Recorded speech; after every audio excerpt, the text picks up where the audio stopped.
Hello po, nandito po tayo ngayon sa likod bahay namin. Ito nga pala yung bahay namin. Ito yung mga tanim namin na mulberry. So, as you can see, ang dami niyang bunga. Ayan, pakita mo. May mga hinog pa. Bali, yung mga hinog po niyan is yung mga kulay itim na. Pero yung mga pula pa, hindi pa po yan hinog. Kahit yung medyo dark red, hindi pa po yan hinog. Dapat po mga kulay itim na siya. So, manguha tayo ng mga bunga. So, ganito po yung kukunin natin. Ito, may itim.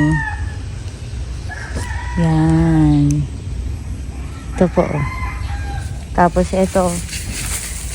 Ito, hindi pa masyado to eh. Baka maasim pa to. Yung isa.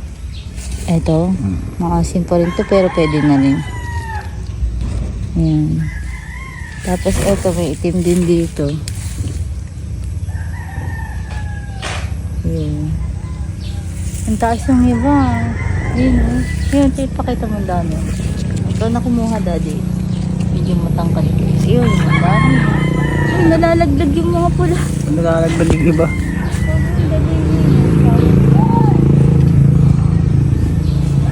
Ayan, nangunguha na siya.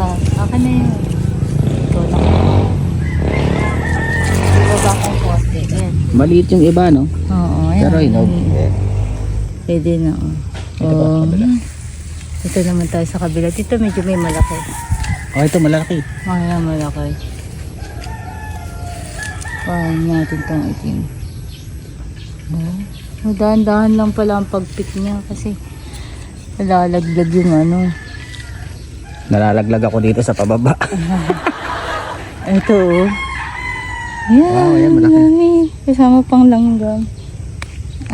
Dami pa rin pahinugin, ano? Ito. Ah, wala na na. Ito.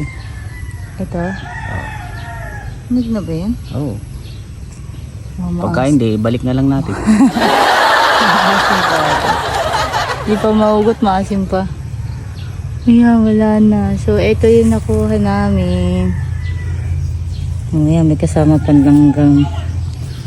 Ibig sabihin, matamis na siya.